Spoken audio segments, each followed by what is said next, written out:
Tem coisa que a gente só acredita porque vive. Porque, se alguém me contasse, eu teria dado risada e dito: imagina, ninguém é tão contraditório assim. Mas é. As pessoas são. Ela era. Conheci a Júlia num grupo de amigos em comum. Nada demais no início. Um churrasco de domingo, cerveja, sol, aquele papo despretensioso sobre séries, música, política e o quanto a vida parecia uma maratona em looping. Ela era daquelas que falava olhando nos olhos, mas guardava parte dela num cofre sem chave. Logo nas primeiras conversas, soltou a frase: eu não me apaixono fácil, tá? Só pra você não se enganar. E eu, ainda meio cético, ri. Levei como charme. Quase um mecanismo de defesa. Não julguei. Na verdade, até admirei. Porque, convenhamos, no mundo onde todo mundo parece carente por conexão, alguém com esse tipo de autocontrole até impõe respeito. O tempo passou. Começamos a conversar com mais frequência. Primeiro no grupo do WhatsApp, depois em particular.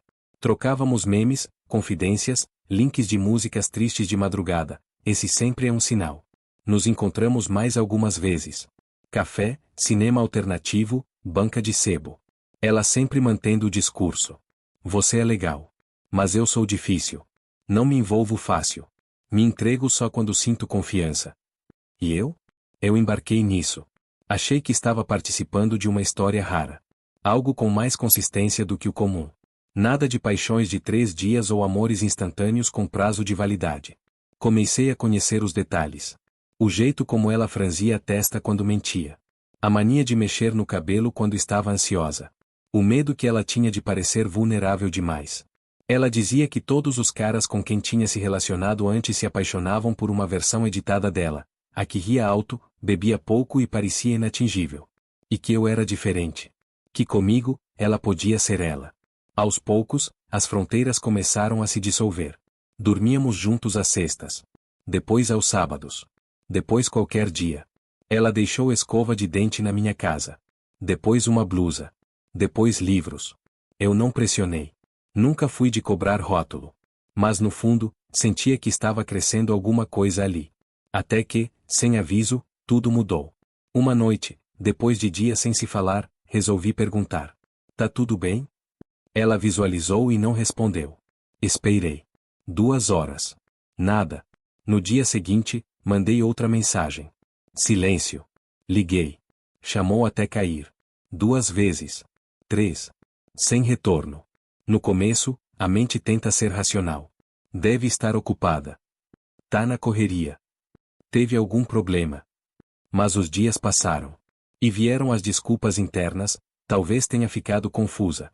Talvez esteja passando por algo. Talvez eu tenha feito algo sem perceber. Não tinha feito. E mesmo que tivesse, merecia um mínimo de consideração. Foram quase 3 semanas de completo sumiço. Até que, num sábado à tarde, navegando pelo Instagram, vi um story de um conhecido, um grupo reunido no apartamento, celebrando algo. Ela estava lá. Rindo. Abraçada com um cara que eu nunca tinha visto. Curioso, fui ao perfil dele. Público. Desses que posta tudo: café da manhã, treino, legenda de autoajuda. E lá estavam as fotos, ele e ela em vários cantos da cidade. Praia, rooftop, jantar japonês. A legenda da mais recente? Nosso cantinho coração amarelo novo lar, nova história. Sim.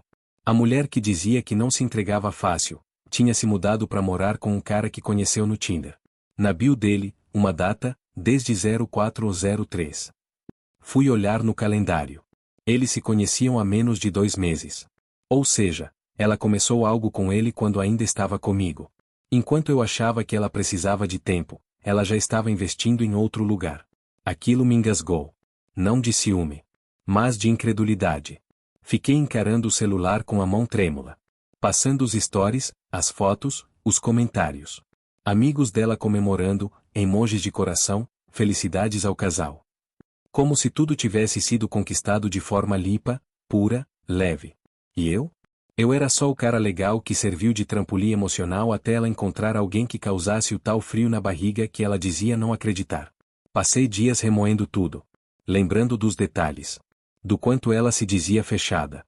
Das vezes em que eu respeitei os limites, em que segurei minhas vontades para não parecer invasivo, em que me controlei para não demonstrar demais e assustá-la. No fim, percebi que o problema não era o tempo que ela dizia precisar, era por quem ela estava disposta a abrir mão dele. Ela dizia que confiança levava tempo, mas confiou num estranho. Dizia que não se apaixonava fácil, mas se mudou com alguém que mal conhecia. Dizia que não queria ninguém grudado, mas postava a melhor companhia do mundo ao lado dele com emojis apaixonados. Sabe o que mais doeu? Não foi a troca. Foi o desprezo. O abandono frio. A ausência de uma explicação mínima. A covardia de sumir, como se eu fosse um objeto que ela esqueceu no banco do carro e decidiu não buscar mais. Tem gente que prega verdades que não vive.